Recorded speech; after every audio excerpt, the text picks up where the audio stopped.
Vamos a lo que es la introducción, dando a conocer el caso clínico. En el caso clínico nos da a conocer lo que es un accidente automovilístico de un tractocamión y un auto particular.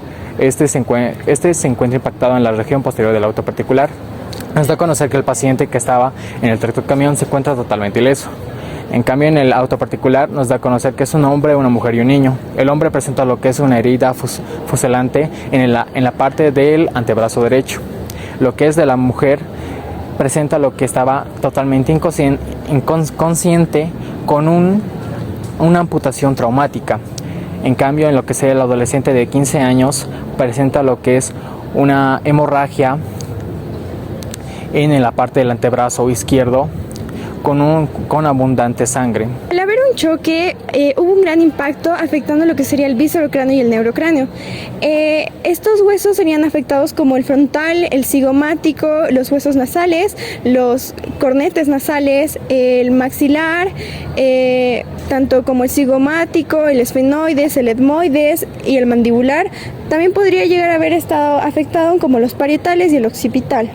También pudieran haber estado afectados los músculos faciales, como serían también los nervios que inervan a estos músculos faciales, como serían el nervio trigémino y el nervio facial. El paciente masculino de 15 años va a presentar lo que es una hemorragia activa en la parte izquierda del antebrazo.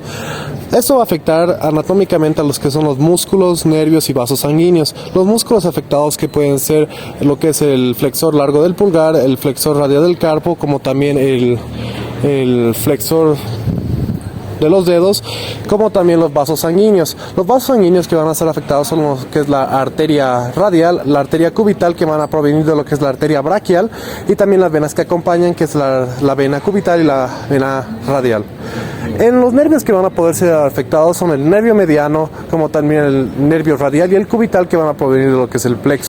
En el caso clínico de la amputación traumática 2 centímetros por encima de la articulación del pie, tenemos involucrados a dos huesos, a la tibia y al peroné, también a los músculos extensores y flexores, al tendón de Aquiles y al músculo sóleo. También está las arterias tibiales anteriores y posteriores, a la vena safena menor, a las venas tibiales anteriores y posteriores y a la vena peronea.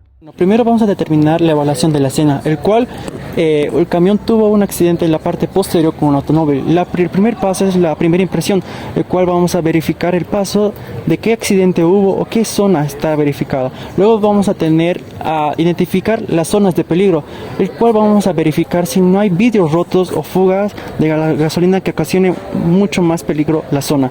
Luego vamos a asegurar la zona, el cual debemos evitar un segundo accidente. Y vamos a luego determinar la seguridad como para mí, como para las víctimas. Y por último vamos a determinar el número de víctimas, el cual hubo, y en ahí vamos a aplicar lo que sería la evaluación. Luego de la evaluación de la escena nos vamos a pasar a lo que es una evaluación primaria para cada uno de los pacientes. En el primer punto, que es control de hemorragias, vamos a tener 3 vasos que van a estar afectados, que son los capilares, las venas y las arterias, donde en las capilares vamos a tener un sangrado escaso y el color de la sangre va a ser color ladrillo. En las venas el color de la sangre va a ser rojo oscuro y el sangrado puede pasar a ser moderado a grave. Y en la arterial podemos tener un sangrado rojo brillante y va a ser de un sangrado masivo. Luego de lo que es hemorragias nos vamos a pasar al protocolo PACE, donde en lo principal va a ser realizar un torniquete, en lo alternativo va a ser realizar un vendaje, en lo contingente va a ser utilizar ya los fármacos y en emergencias vamos a hacer primeros auxilios, donde en el primer punto es la presión directa, en el segundo es el vendaje, en el tercero es la elevación del miembro y luego vamos a hacer lo que es la compresión arterial. En el otro punto vamos a utilizar ya que la trioterapia y en el último punto vamos a evitar la hipotermia. Luego nos pasamos al punto A, que es vías aéreas, donde vamos a controlar la columna cervical y vamos a verificar con el método frente-mentón que no tenga ningún objeto que obstruya alguna de estas vías. Luego pasamos al B, que es respiración, utilizando el VOS, que es ver, sentir, escuchar, vamos a controlar este punto. Luego en circulación vamos a hacer el segundo control de hemorragias, vamos a controlar lo que es el pulso y la temperatura. D, que es déficit neurológico, donde vamos a evaluar lo que es el reflejo pupilar, verificando que estén anisocóricos y fotorreactivos, y no tengan algunas alteraciones como lo que es la anisocoria, que es una pupila dilatada y la otra no, y la midriasis y la miosis. La midriasis es cuando están completamente dilatadas y la miosis es cuando están contraídas.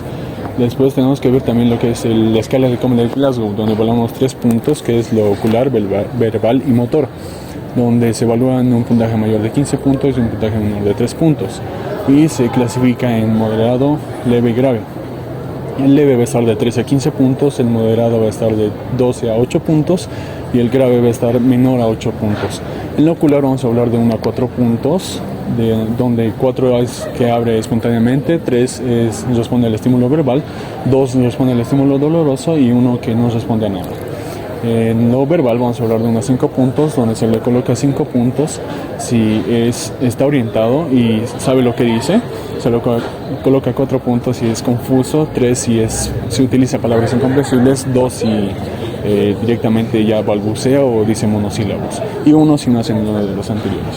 Y en lo motor vamos a hablar de unos 6 puntos, donde 6 vamos a hacer que responde a una orden directa. Por ejemplo, yo le pido que levante su brazo y él lo va a hacer. A partir de acá es donde vamos a hacer mediante estímulos dolorosos de unos 5 puntos, donde el 5 es que identifica el dolor, 4 es que escapa del dolor y 3 directamente ya vemos una decorticación o una flexión anormal del cuerpo. Se le coloca 2 puntos si hay una extensión anormal del cuerpo o descerebración. Y se le coloca 1 punto si no hace ninguno de estos anteriores. En el punto E de exposición, si los pacientes tienen alguna herida o alguna hemorragia, vamos a dejar expuesta esa parte para ir verificando que no siga sangrando y que esté controlado como tal la hemorragia. Verificamos igual que no presenten cianosis o palidez y evitamos sobre todo la hipotermia. También vamos a hacer lo que es en el punto del manejo de heridas, donde tenemos que evaluar si tenemos el material y si no lo tenemos. Si tenemos el material, tenemos que evaluar si tenemos materiales o no, como por ejemplo, si contamos con materiales, vamos a realizar 4 puntos importantes, que es la limpieza, la desinfección, la debridación, directamente sutura y una última curación. Y si no contamos con materiales, directamente sería cubrir y aplicar un vendaje y transportar lo más rápido posible.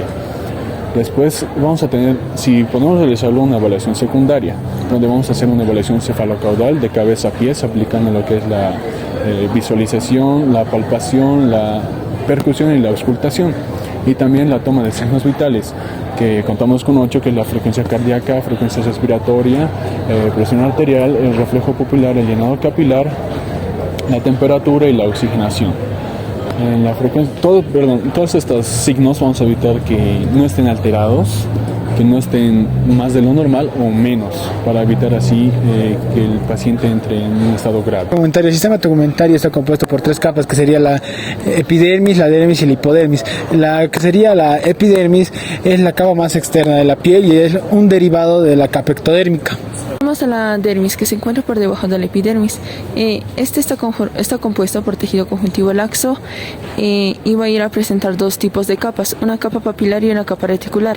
La capa papilar va a ser una capa superficial en la cual va a estar presente una red de colágeno de tipo 1 y de tipo 2. Además vamos a tener presente los vasos sanguíneos que van a ir a irrigar a la epidermis. Luego tenemos a la capa papilar, la capa reticular. La capa reticular es una capa profunda y gruesa en la cual vamos a tener pocas células, a diferencia de la capa papilar. En este tenemos presente al tipo de colágeno de tipo 1 y a las fibras elásticas. Vamos a hablar sobre lo que es la capa de la hipodermis, que esta no se considera una capa de la piel, pero esta deriva de lo que es la dermis y está localizada debajo de la dermis. Esta contiene lo que es tejido adiposito o células grasa. Esta actúa como una protección de almohadilla frente a lo que son traumatismos y también conserva el calor corporal y es un tipo de material aislante para evitar lo que es la pérdida de calor y actúa como un reservorio tradicional.